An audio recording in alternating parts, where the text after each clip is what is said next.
오늘 이제 말씀을 함께 이제 나눌 것은 우리 본문 읽은 이제 그런 말씀인데, 우리가 지난주에 우리 김수옥 목사님 통해서 이제 성령으로 잉태하사, 성령님으로 잉태하사 동정녀 마리아에게 나시고 해서 2주에 걸쳐서 하나님 말씀을 같이 은혜를 나눴습니다. 사도신경에 대해서. 그리고 이제 결론적으로 목사님께서 이제 지난 주간에 말씀을 마무리하면서 이런 말씀을 하셨어요. 여러분 지난 주간에 한번 또 이 말씀을 들어봤어요. 가능한 한 설교 말씀을 가능한 일주일에 한 번 내지 2번을 다시 한번 이렇게 들어보고 말씀을 듣고 또 스스로 자기 말씀으로 이렇게 가져와야 돼요. 가져와야 돼. 그런 습관이 굉장히 좋은 거예요.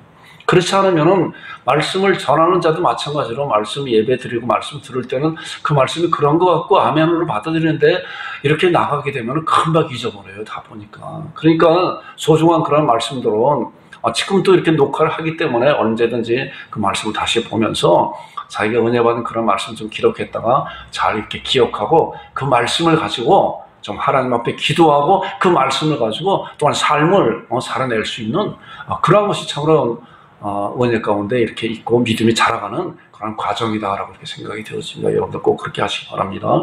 자, 지난주에 보니까 이제 목사님께 그런 말씀하셨어요. 성령님으로 잉태하사 동정녀 마리아에게 나시고, 그러니까 예수 그리스도께서 이제 구속의 은혜를, 십자가의 구속의 은혜를 완성시킨 그거에 대한 그 은혜, 3가지 은혜 아주 강조하신 그런 은혜가 있잖아요. 여러분 기억나세요? 그런 말씀을 이제 계속 강조했어요. 자, 보세요. 보니까 구원의 확신은 우리에게 주어졌다. 예수 그리스도의 그런 십자가의 구속의 은혜로 말미암아 구원의 확신은 우리에게 주어졌다. 이제 이 말씀을 이제 보니까 주중에도 이 목사님이 이런 말씀을 이제 하면서 에베소서 2장 8절 9절 우리가 잘 아는 말씀이 이제 그것도 우리가 10월 달인가 그때 이제 암송하는 그런 말씀이야. 너희가 그 은혜를 인하며 예수 그리스도의 그 은혜를 인하며 구원을 받았다. 믿음으로 말미암아 구원을 얻었다. 구원의 확신이 우리에게 주어졌잖아요. 누구 때문에? 예수 그리스도의 구속의 은혜로 말미암아 이거 주어졌다. 자, 우리가 갖고 있으면서도 그 소중함을 알지 못하면 그것을 사용하지 못해요. 그것이 어떠한 능력이 있고 어떠한 펼쳐짐이 있는 거라고 하는 그런 사실을 잘 알지 못하면 사용하지 못한다는 거예요. 우리는 분명히 예수 그리스도의 은혜로 말미암아 구원을 받았다. 구원의 확신이 있다. 하나님의 자녀가 되었다. 이제 그 다음에 뭐예요? 하나님과의 교제가 가능했다. 그때 이제 그 말씀을 들어보니까 목사님께서 하나님과의 엔조이야, 엔조이. 하나님과의. 자, 보니까 요한복음 1장 12절에 있는 말씀이니까 영접하는 자 곧 그 이름을 믿는 자들에게 하나님의 자녀가 되는 곳이 하나님의 자녀가 되었다. 그러니까 하나님과의 관계는 두려움의 그 하나님이 아니라 우리의 아버지다, 아버지. 그러니까 아버지와 아들과의 그런 교제의 관계가 가능하게 되었다. 그렇기 때문에 하나님과의 긴밀한 관계 가운데서 하나님 앞에 정말 우리 하윤이가 그러잖아. 엄마 아빠한테 달라잖아. 뭐 준 것도 없이 맡긴 것도 없이. 그게 부모와 자녀와의 그런 관계잖아요. 달래면 부모님은 뭐예요? 그 자녀에게 적절한 시기에 주잖아요. 그거 마찬가지예요. 하나님과 우리의 관계도. 로마서 5장 1절에 있는 말씀 보니까 우리가 믿음으로 의롭다 하심을 얻었은즉 예수 그리스도로 말미암아 하나님과 더불어 화평을 누려라 이거예요. 하나님의 자녀 된 자들은 이제 하나님과의 이런 누림, 이러한 교제, 그 목사님이 엔조이라고 영어로 했는데 저는 영어 잘 쓰지 않지만 바로 그렇다. 하나님과의 즐김을 가져라 이거예요. 하나님께서 그것을 원하시고 계시다는 거예요. 로마서 5장 1절 말씀 지금 말씀하셨잖아요. 예수 그리스도로 말미암아 하나님과 더불어 화평을 누려라는 거가 즐겨라는 거예요. 이런 가운데 우리가 있다는 거예요. 예수 그리스도로 말미암아. 그런데 이러한 사실을 모르면은 매일같이 하나님은 두려운 분으로 이렇게 본다는 거예요. 아니에요. 그렇지 않아요. 그럴 때 말씀을 잘 알아야 돼요. 그 다음에 뭐예요? 주님은 우리의 도움을 받고 살 수 있게 되었다. 주님의 도움을 받고 살 수 있다. 그렇잖아요. 세상 끝날까지 너희와 함께 있을 것이다 라고 마태복음 28장에 정말 지상 명령으로 세상 끝날까지 그리고 너를 돌보실 거다. 베드로전서 5장 7절에가 너희 모든 염려를 다 주께 맡겨버려라. 이는 그가 너희를 돌보실 것이다.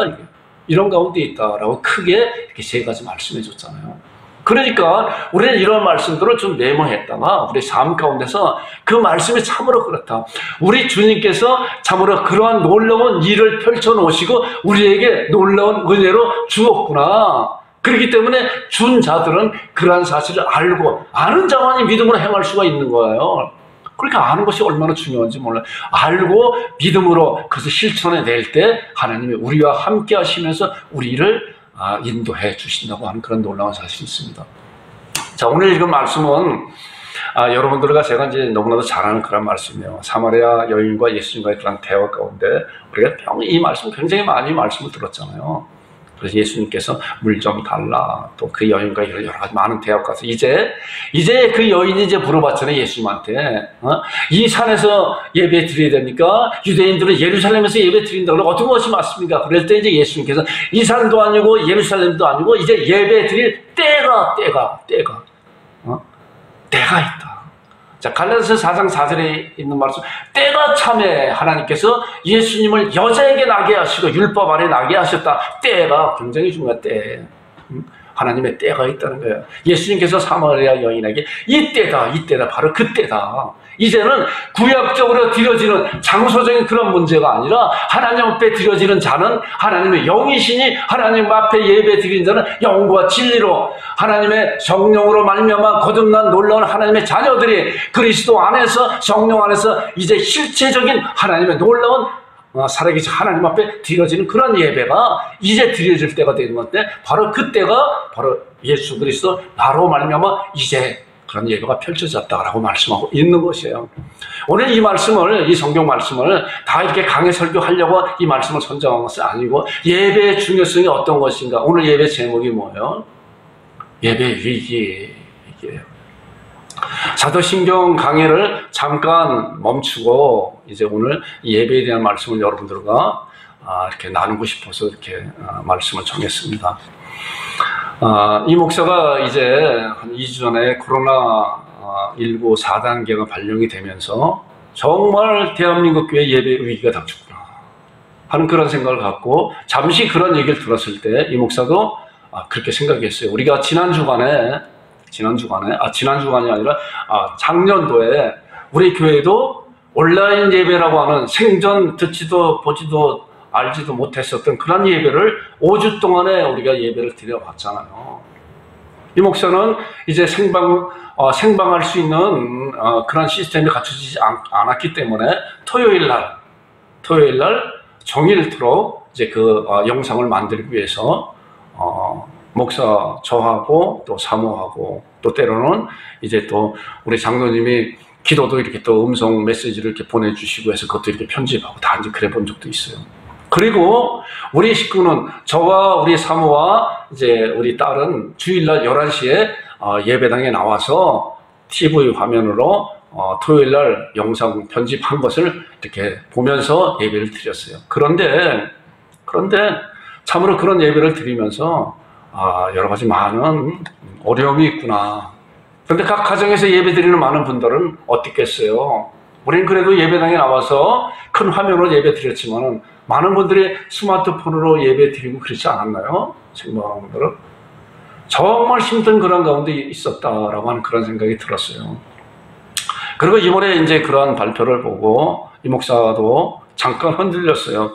그런 저기에 어떻게 될 것인가, 또 작년과 같이 그렇게 될 것인가 라고 하는 생각이 있었는데 아니다. 참으로 우리가 전에부터 생각했었던 거가 또 전에부터 우리 선배 목사님들로 말미암아 주어진 그런 말씀이 뭐예요? 예배는 생명과 같이 예배를 드려야 된다라고 이렇게 말씀을 많이 하고 있잖아요. 지금도 마찬가지로 강단에서 성도들에게 예배를 독려하면서 예배는 생명같이 여겨야 된다라고 하잖아요. 그러잖아요. 그러면서 이제 이 목사도 한 2주 동안 생각을 하면서 많은 이제 갈등도 있었고 또한 스스로 통해 자복하는 그런 시간도 이렇게 가졌습니다. 그래서 오늘은 제가 설교를 강의 설교라기보다는 제가 한 2주 동안에 제 마음 가운데서 일어났었던 그런 일에 대해서 간증 설교를 하고 싶어요. 간증 설교를. 제가 어떠한 상황 가운데 하나님께서 책망도 받고 하나님께서 말씀을 통해서 이렇게 하라고 하는 그런 말씀을 이렇게 주어지는 그런 은혜 가운데 있어서 앞으로 저도 마찬가지로 여러분들 이런 말씀 같이 나누면서 여러분들 신앙을 어떻게 가져야 될 것인가, 예배에 대한 그런 것을 어떻게 가져야 될 것인가 잘 다짐하는 그런 시간이 되기를 주님의 이름으로 축원드립니다. 자, 우리는 참으로 예배의 위기가 있습니다. 자, 보니까 이 목사가 그랬어요. 이 목사도 그 전에 예배는 당연하다, 당연히 예배 드린 거다. 주일날이 오면은 당연히 예배당에 가서 당연히 예배 드리는 것이다. 언제든지 주일날 여기 농촌 지역이기 때문에 11시에 예배 드리잖아요. 주일날 11시에 가면은 어느 교회든 간에 하나님 앞에 예배 드리는 당연함이 있었어요.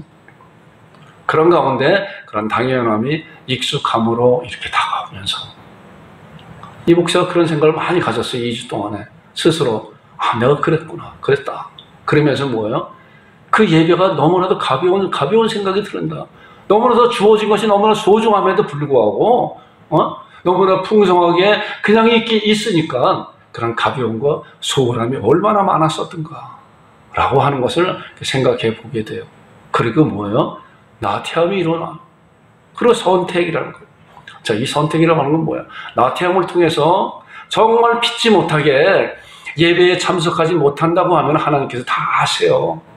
그런 가운데서 병상에 누워서 예배에 들고 싶어도 정말 몸이 움직이지 못하는 가운데 예배당에 함께 성도를 같이 참석하지 못하는 그런 분들도 있잖아요. 또 믿지 못하게 정말 직장 때문에 꼭 그날은 내가 나가지 않으면 안 돼야 될 그런 상황이 닥쳐있을 때 또 직장에 매여 있는 그런 관계가 있기 때문에 주일 예배를 이렇게 드리지 못하고 하는 그런 가운데 있을 수가 있어요. 그런데 얼마든지 내가 하고 있다 하는 그런 일보다 예배가 더 중요하고 예배 드리고 그 일을 얼마든지 할 수 있음에도 불구하고 스스로 자기를 속이고 그것 때문에 예배 참석 못한다고 하는 그런 위로함을 갖고 그렇게 할 때도 있잖아요. 그래 봤어요. 다른 것 때문에 다른 것이 더 좋아서 예배에 빠져본 적이 있어요. 그런 것이 아니다. 예배의 정말 소중함을 모르기 때문에 그랬었구나. 자, 그런데 지금 우리가 살고 있는 이 시대가 지금 어떤 건가? 코로나로 말미암아 예배가 어때요? 자, 이 목사가 지금 여기에 단어를 계속적으로 단어 많이 쓴 거는 주중에 말씀을 통해서 이제 마음 가운데 오는 것을 단어적으로 표현하는 거예요. 때로는 단어가 좀 강렬한 그런 단어들이 나와요. 간증한다 그랬잖아요. 여러분들 단어를 보면서 여러분들 과연 어땠습니까? 우리 교회 목사님은 저랬었는데 나는 어떤 신앙을 갖고 있는 것인가? 예배에 관해서 라고 하는 생각을 잘 생각해 보시기 바랍니다. 지금 예배가 간섭을 받고 있잖아요. 예배를 작년에 제가 그랬잖아요. 5주 동안 온라인 예배를 드려야 된다고 정부에서 행정명이 내려왔을 때 그래야 되겠구나. 그리고 뭐예요? 그랬잖아요. 그리고 뭐예요? 지금 예배가 훼손당해요.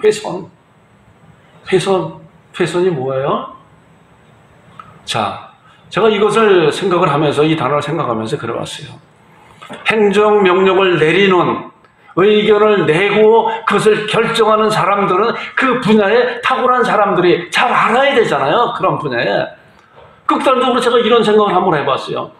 식당에 거리 두기로 해서 마음대로 장사를 하십시오. 거리 두기로 해서 마음대로 장사하십시오. 그러나 밥은 먹되 마스크 벗고 밥 먹지 말라고 이런 명령을 내렸다고 해봐요. 그거 내렸다고 해보세요. 그거 명령을 내리면 그러면 식당은 뭐예요? 식당에서 뭐예요? 밥 먹어야 되잖아요. 밥 먹기 위해서 마스크 벗어야 되는데 식당이 어떤 건지도 모르는 사람이 그 자리에 앉아서 그런 정책을 내고 그런 법을 만들었다고 하면은 얼마나 엉뚱한 거예요. 얼마나. 그렇잖아요. 자, 보세요. 제가 왜 그런 극단적인 표현을 했냐고 하면은 자, 교회 예배 드리는 것이 예배가 무엇인지 아는 사람이 그 자리에 앉아서 그것을 이야기해야 되잖아요. 그런데 어때요? 찬송 크게 하지 말아라. 통성 기도하지 말아라. 성가대 쓰지 말아라. 도대체 예배를 아는 사람이 그런 얘기 할 수 있어요? 그리고 그것을 의견을 낸 사람이 도대체 어떠한 사람이고 그 의견을 결정해서 그것을 시행하려고 하는 그 책임자는 누군가? 과연 그 사람도 예배에 대해서 알고 있는 것인가? 예배에 대해서 알지도 못하는 사람이 어떻게 예배를 이래라 저래라. 또 기가 막힌 얘기는 뭐예요? 빛이 성경 두지 말아라. 왜? 빛이 성경 이 사람 저 사람 만지기 때문에 손으로 말미암아 코로나가 옮겨간다. 정말 그런가요? 정말 이 사람 저 사람 만지기 때문에 코로나 방역을 위해서 빛이 성경을 없애라 라고 한다고 하면은 제가 이런 얘기를 하고 싶어요. 그거보다 수천만 배 더 위험한 지하철 손잡이 다 없애야 되잖아요. 버스 손잡이 다 없애야 되잖아요. 관공서 문고리 컴퓨터 복사기 다 없애야 되지 않아요? 그거는 하루 종일 매일같이 365일 사용하는 거 아니에요? 교회는 뭐예요? 일주일에 한 번 내지 두 번 그 빛이 성경 해봐야 한 사람이 만지든 아니면 몇 부 예배 드리는 그런 교회에서는 몇 사람이 만지겠죠. 어떤 것이 더 위험해요? 그렇지 않아요? 그런 것을 법이라고 시행을 하고 예배를 이렇게 훼손하는 그런 가운데 우리가 있는 거예요, 지금. 우리가 정신 바짝 차려야 신앙인들이. 자, 제가 작년에 온라인 예배를 그냥 아무것도 알지도 못하고 처음 당해보는 거니까 그렇게 드려도 괜찮겠다 라고 이렇게 해봤잖아요. 저는 이번에 이 2주 동안에 그런 것을 생각하면서 얼마나 하나님 앞에 내가 통이 잡아야지 몰라요. 잘못됐구나. 그리고 우리 예배당 앞에다가 이만한 A4 용지에서 썼어요.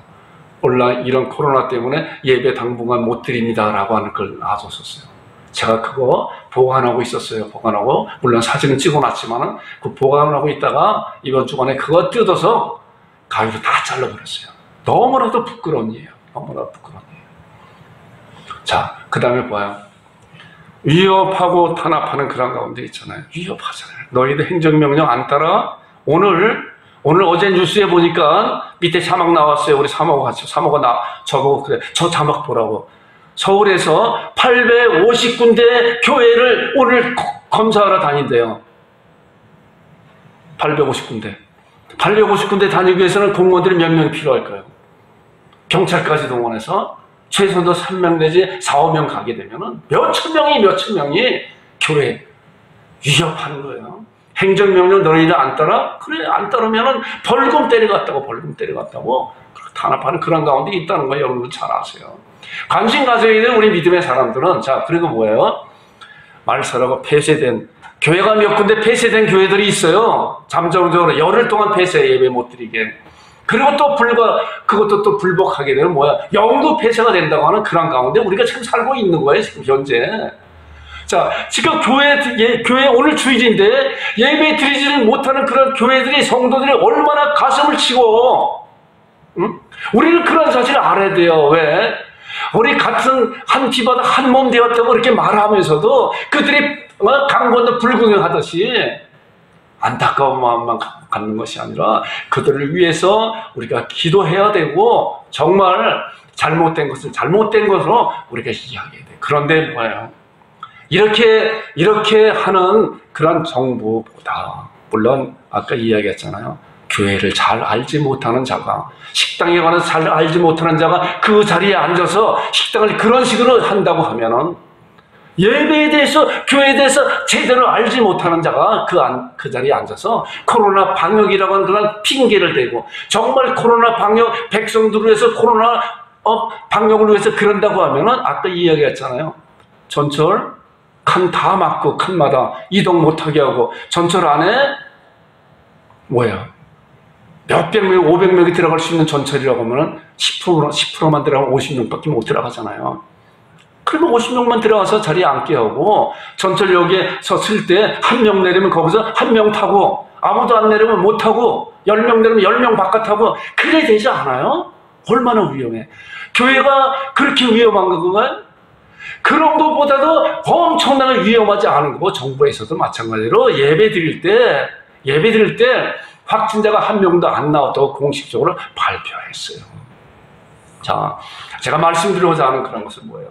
이러한 일이 있음에서도 이들은 그것을 잘 모르기 때문에 이렇게 시행할 수 있어요. 그런데 저도 그랬잖아요. 예배를 그냥 내줬잖아요. 예배 작년에 그냥 내줬어요. 온라인 예배 드린다고 하지만은 예배 그냥 내준 거예요. 아, 정부에서 그러니까 그래 따라가야지. 그리고 예배 내줬잖아. 예배 소중함을 모르니까 내준 거예요. 자, 보세요. 자, 순종했어요. 그렇게 순종했어요. 저는 그것을 아까도 말씀드린 것 같이 하나님 앞에 통해 사보겠다는 거예요. 맹종으로 따라갔어요. 그런데 그게 뭐니까, 잘 보니까, 이번에 와서 보니까 이것은 순종이 아니고 맹종이 아니라 뭐예요? 굴종이에요. 비겁한 자라는 거, 비겁하게. 그것 때문에, 행정명령 그것 때문에 비겁하게, 그 소중한 것을 그것 때문에 내줘버리고 말잖아요. 저는 이번에 코로나 4단계가 이렇게 나왔을 때 하루 이틀 잠깐 생각해 봤어요. 그런데 아니다. 우린 예배 드릴 거다 라고 했어요. 물론 우리는 개척교회이기 때문에 성도들이 몇 명 안 돼서, 그러나 모든 것이 다 준비됐다고 그랬잖아요. 그런데 보니까 예전에서 행정 가처분 그 신청을 해서 그 승소했더라고요.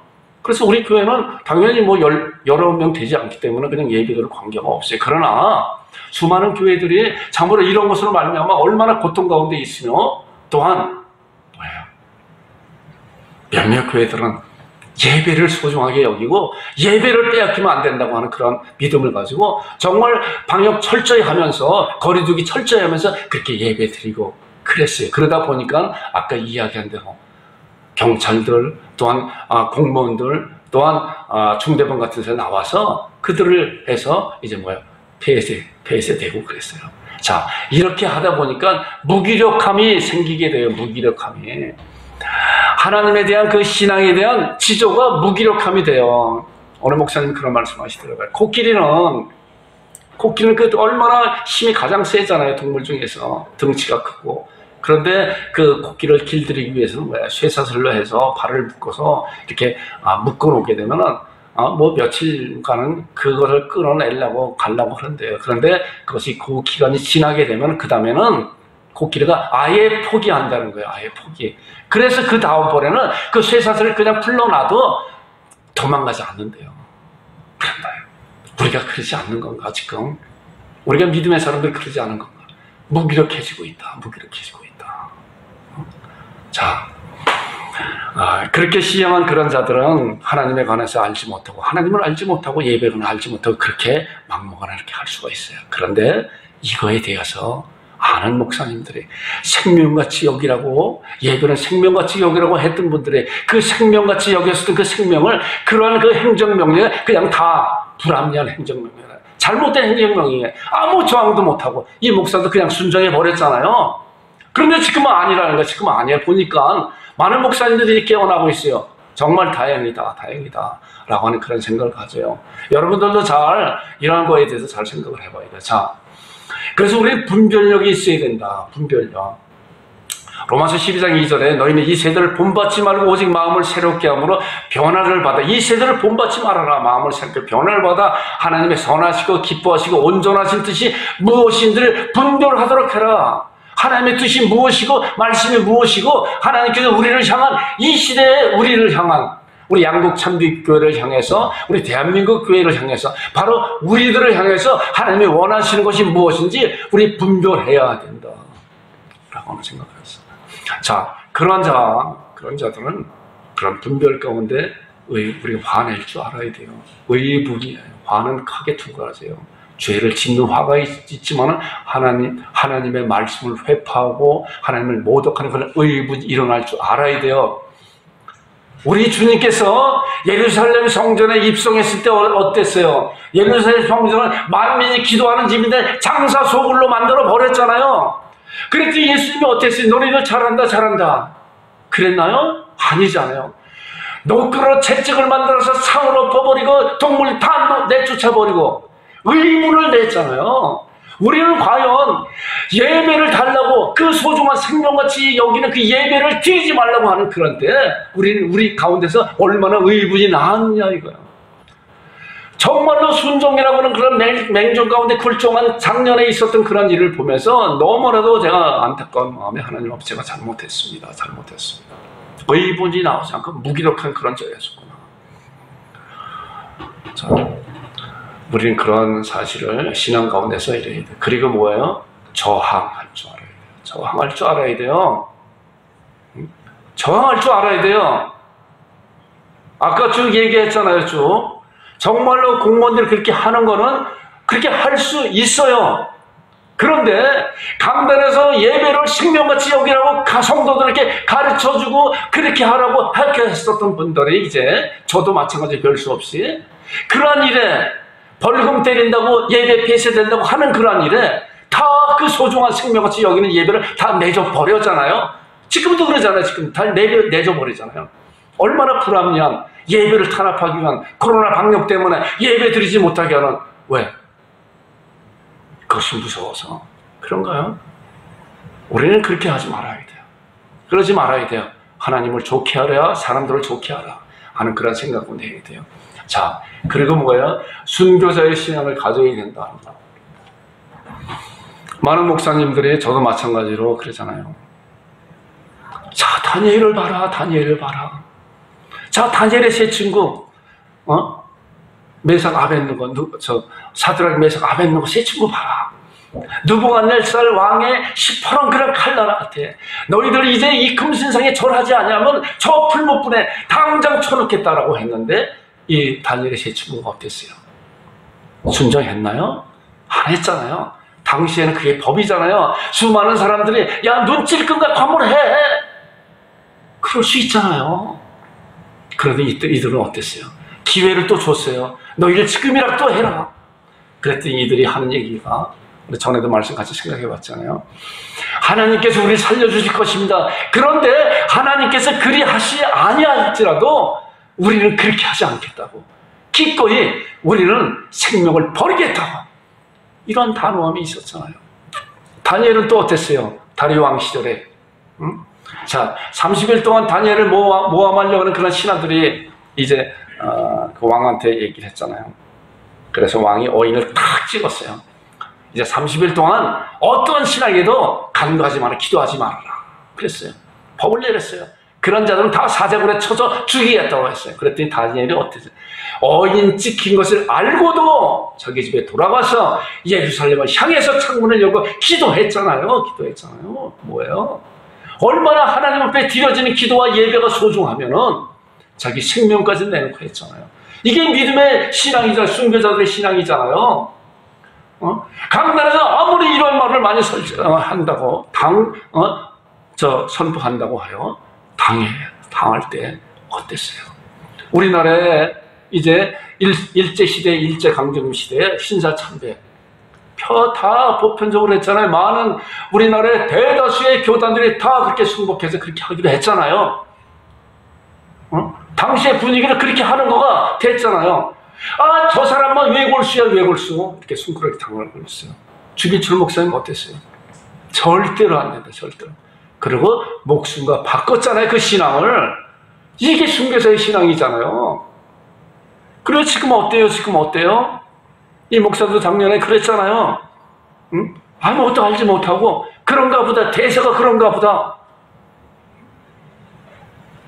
근데 그거 아니에요, 보니까. 그거 아니에요.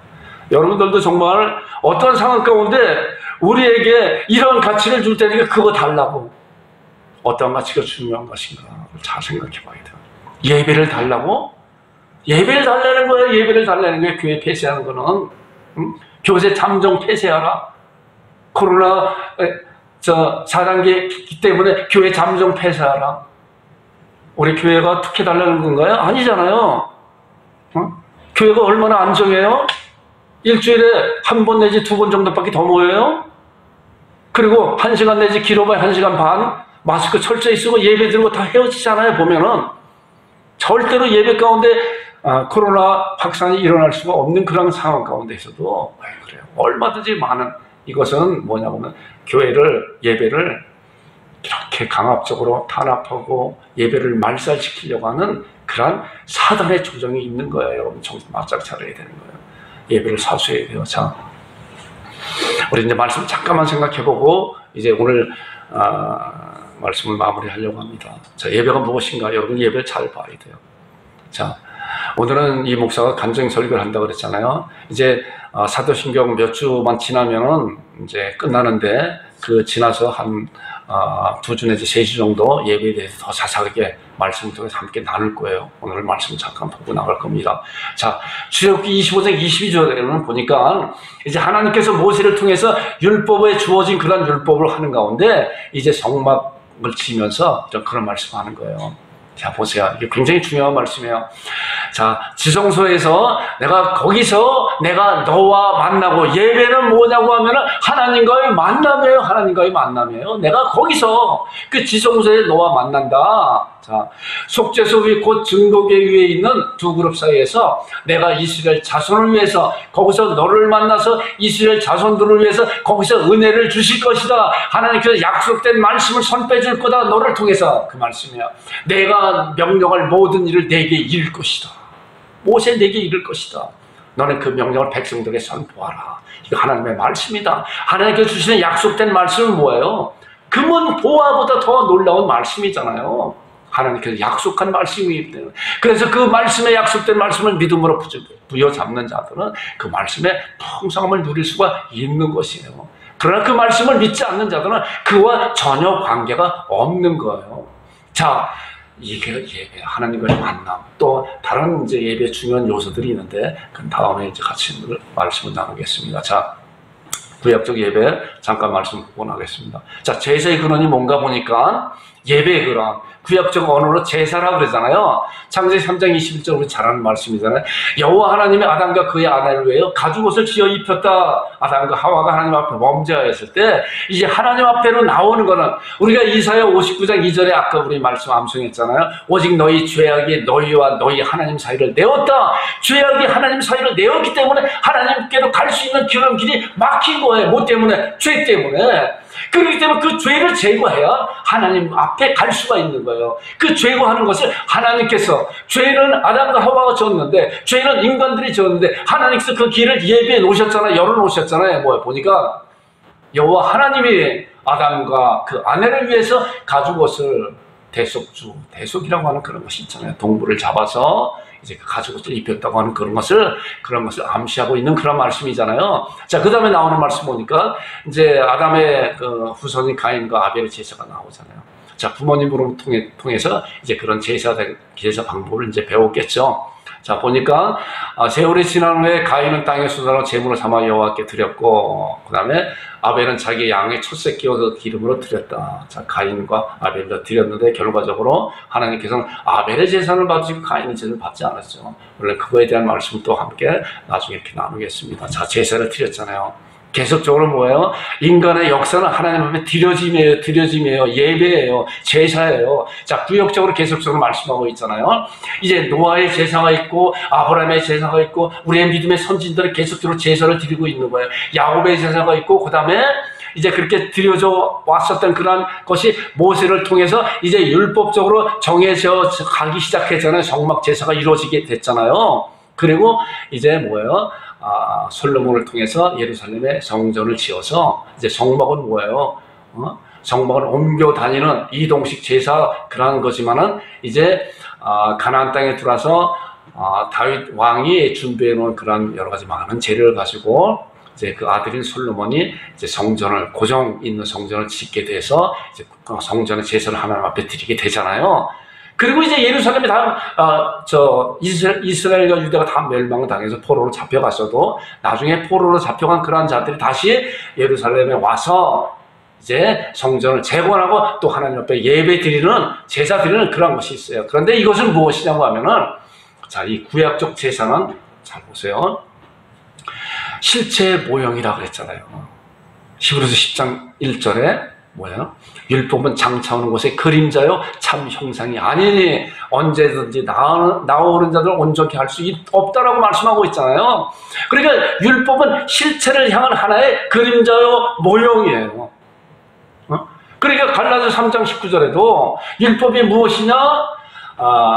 천사들로 말미암아 중보의 손을 베풀어 주신 것인데 약속하신 자손이 오실 때까지 있을 것이다, 이것이. 자, 구약적 제사는 율법적 제사는 이제 그 모형, 바로 그 실체가 오실 때까지 있을 것이다. 바로 그 실체가 누구냐고 하면 예수 그리스도이잖아요. 예수님께서 실체로 이 세상에 오셔서 어떠셨어요? 예수님은 대제사장으로 오셨잖아요. 그리고 예수님은 완전한 제물로 오셨잖아요. 어린 양으로. 보라, 세상 죄를 지고 하는 하나님의 어린 양이로다. 6월절 어린 양으로 오신 그 예수님께서, 그리고 예수님은 스스로 내가 성전이다. 이 성전을 헐라 내가 사흘 만에 다시 일으키겠다라고. 그러니까 뭐예요? 대제사장이요, 제물이요, 성전이요. 그런 예수님께서 십자가의 구속의 은혜를 말미암아, 구속의 사건을 말미암아 구속의 은혜를 완전히 드려지시고, 이제 예수 그리스도의 피로 말미암아 우리가 성소에 들어갈 새로운 살 길을 열어놓으실 것이 바로 예수님께서 그렇게 해놓으신 것이에요. 그렇기 때문에 이제 신학제 그때부터 지금까지 하나님 앞에 드려지는 그 예배는 그냥 주어진 것이 아니라 예수 그리스도의 그런 고난과 그런 조롱과 멸시와 죽음 너무나도 소홀히 생각을 하고 값없이 정말 그냥, 제가 이런 표현하면은 좀 그런 것 같은데, 헌신짝같이 그냥 줘버려요. 예배를 저항 한 번 못하고 생명같이 여긴다고요? 생명 달래니까 그냥 하나 헌신짝같이 여기므로 주나요? 그렇지 않아요. 믿음의 사람들은 초대교회도 그랬잖아요. 예수님의 이름으로 증거하는 그런 예수님의 제자들을 잡아서 너희들 예수님의 이름으로 하지 말아라 하지 말아라 그랬더니 그 제자들이 어땠어요?